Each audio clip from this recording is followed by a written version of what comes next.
बिस्मिल्लाहिर्रहमानिर्रहीम। अस्सलाम वालेकुम नाज़रीन।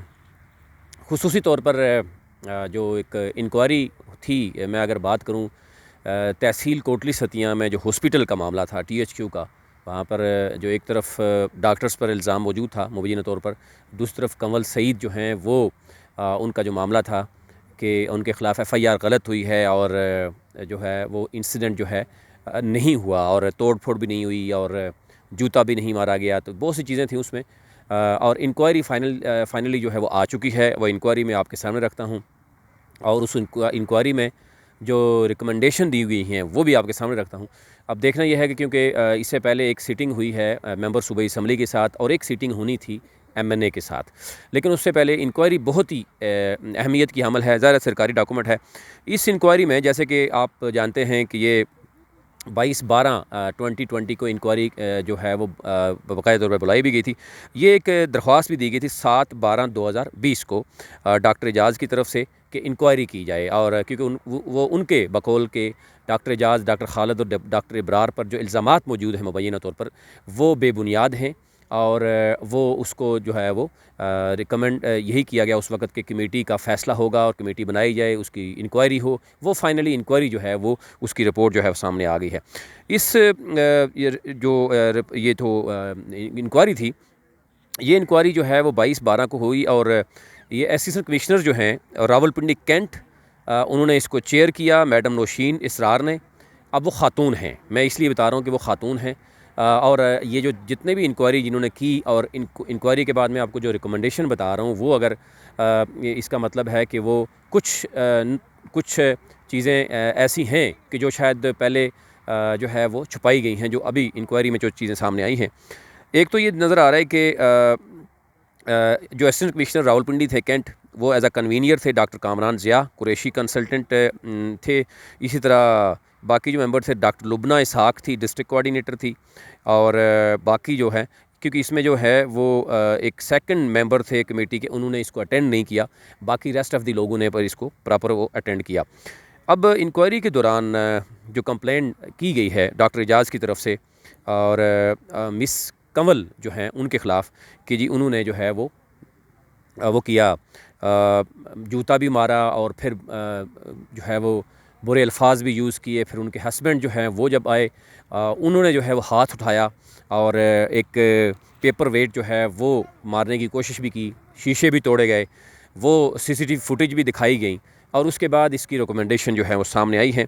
अब इसमें कहा गया कि following have the given verbal, जिन लोगों को बुलाया गया इस इंक्वायरी में वो डॉक्टर एजाज़ हैं, मिस कंवल हैं, डॉक्टर इब्रार हैं, डॉक्टर खालिद हैं, इसी तरह डॉक्टर आयशा आसिफ़ हैं, मिस आलिया आबिद हैं, तलहा रसूल हैं, मोहम्मद शोएब मुज़म्मल हैं और मिस्टर मुहिब हफ़ीज़ हैं, डेंटल जो टेक्नीशियन शायद हैं, नासिर रियाज़ हैं। 11 लोगों को जो है वो इस इंक्वायरी में शामिल किया गया। उसके बाद ये जो है ना फैक्ट्स एंड जो फाइंडिंग इसकी आई कि जी जो इल्ज़ामात लगाए गए, इल्ज़ामात क्या थे, जैसे कि आप जानते हैं पहले भी इल्ज़ामात ये थे कि जनाब एक तो बहुत से नोटिस भेजे गए, पर्सनल जो है इशू बनाया गया है मिस कंवल के साथ डॉक्टर एजाज़ का, और करप्शन के इल्ज़ामात उन पर मौजूद थे। शायद उस तरह की कोई चीज़ तो सामने इसमें नहीं आई, लेकिन जो डॉक्टर एजाज़ की तरफ से एक एप्लीकेशन दी गई कि नंबर 1 के उनको शायद इस चीज़ का इल्म नहीं था कि जो भी उनकी जो चेकअप हुआ, जो उन्होंने छुट्टी ली थी 27/11 से लेकर 3 दिसंबर तक, वो उनको बताए बगैर जो है वो छुट्टी ली गई। और इस हवाले से जब उनको ये इल्म हुआ तो उन्होंने शायद ये जो है वो डिमांड की कि उनको बुलाया जाए। उसके अलावा जो है वो उनको ये इल्म नहीं था कि जो बेबी का इशू बना, वो उनको इल्म नहीं था, वो इस इंक्वायरी में सामने आया। फिर ये हुआ कि जब ये चेकअप के लिए मिस कंवल गई, चेकअप करने के बाद उन्होंने फिर जाके ये वहाँ पर जो हंगामा आराई हुई और ये सारा कुछ देखने में नज़र आया। वहाँ पर अब जो आलिया हैं उन्होंने वाज़े जो है वो बयान दिया, हलफनामा दिया कि उनके सामने जो है वो जूता भी उठाया गया, मारा गया और उसके साथ साथ जो है वो बुरे अल्फाज भी डॉक्टर एजाज़ के लिए यूज़ किए। वो इंक्वायरी कमेटी को भी उन्होंने दिया और फिर CCTV फुटेज जो हैं वो दिखाई गई हैं कि डॉक्टर्स जो बाकी दीगर डॉक्टर्स हैं, जिसमें डॉक्टर खालिद हैं, डॉक्टर इब्रार पे जो इल्ज़ामात हैं वो जो है वो गलत साबित हुए हैं कि वो इल्ज़ामात की हद तक वो थे। और वो जब कमेटी बनी, कमेटी ने जो तहकीकात की उसमें जो है वो सामने नहीं चीज़ें आईं। अब जो बताया जा रहा जो मेडिकल हिस्ट्री है, इसमें मैं अलग से डिटेल आपसे शेयर करूँगा। फ़िलहाल मेरे तक रिपोर्ट पहुँची है, मैं फ़र्दर इसकी और बाकी जो चीज़ें हैं वो आपके सामने शेयर करूँगा। लेकिन जो हिस्ट्री है मिस कंवल सईद की, वो भी डॉक्टर से मंगवाई गई और उसमें भी ये साबित नहीं हो सका कि जो इल्ज़ाम ये मौजूद है कि उनको वहाँ पर धक्का दिया गया और उसके बाद जो है वो बेबी की जो डेथ हुई है, ये भी साबित नहीं। और ये भी कहा जाए दो रिपोर्ट्स जो यहाँ हिस्ट्री बता रही है कि वो ये बता रही हैं कि वो बच्चा जो है, ये बच्चे की डेथ जो है वो पहले की हुई है।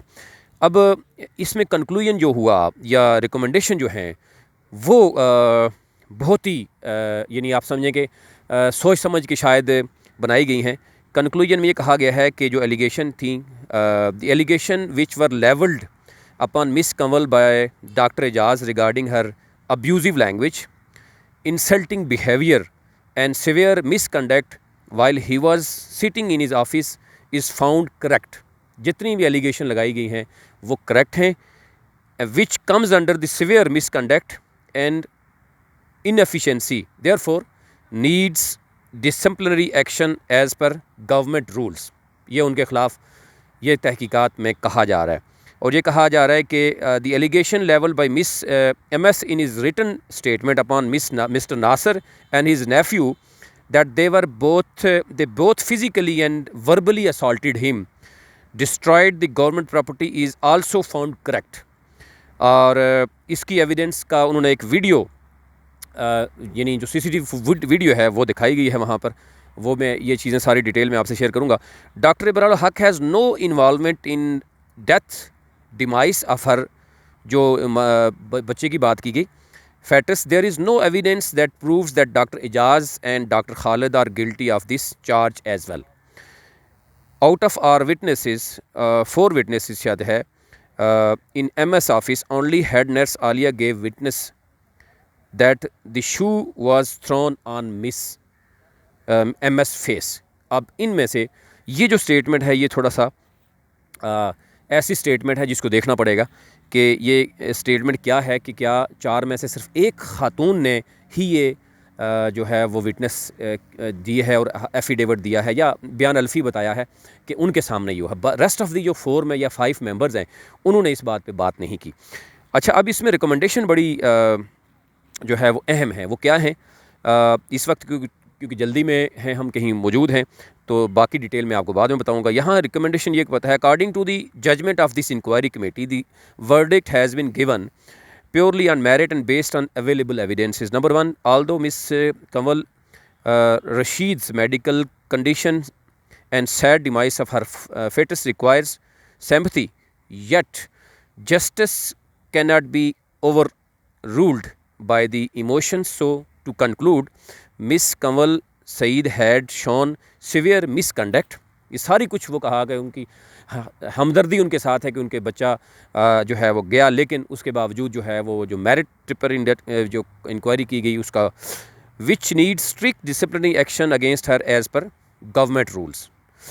इन this particular case doctor Aijaz and doctor Ibrar and doctor Khalid Mahmood did not involve in this sad demise of her foetus, यानी उनके बच्चे के हवाले से उनके ऊपर कोई इल्ज़ाम साबित नहीं हुए, जो कुछ इल्ज़ाम लगाए गए थे। More over the incident at 1 PM is sub judice, hence the inquiry committee will reserve comments with respect to it।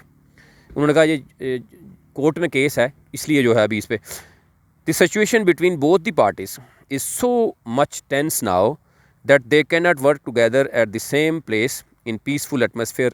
so both, बहुत ही अहम यहाँ पे हमने देखा कि फाइंडिंग में कहा गया है कि मिस्टर एजाज यानी doctor Aijaz and miss Kanwal Saeed may be transferred from Kotli Sattian, यानी इनको ट्रांसफ़र कर दिया जाए दोनों को, क्योंकि इस वक्त जो सूरत हाल है वो इंतहाई संगीन है। और ये कहा कि टू अदर स्टेशन, इनको किसी और स्टेशन भेज दिया जाए for normal functioning of THE को Kotli Sattian. Moreover strict warning to both should be initiated for further future. The inquiry session finish with the fact that of course of Allah Subhan is the best witness. ये कहा गया है जनाब इसके inquiry committee से। और doctor Kamran Zia जो कंसल्टेंट हैं उनके भी सिग्नेचर मौजूद हैं, और मिस नौशीन इसरार असिस्टेंट कमिश्नर हैं कैंट, उनके भी वो कन्वीनियर थी और ये कमेटी तश्कील दी गई थी। इसमें यह कहा गया है कि जो इस वक्त की सूरत हाल है उसमें मिस कंवल सईद को और डॉक्टर एजाज़ को जो है वो ट्रांसफ़र कर दिया जाए और रेस्ट ऑफ दी जो बाकी लोग हैं वो वहाँ काम कर सकें। अभी तक के लिए इतना ही।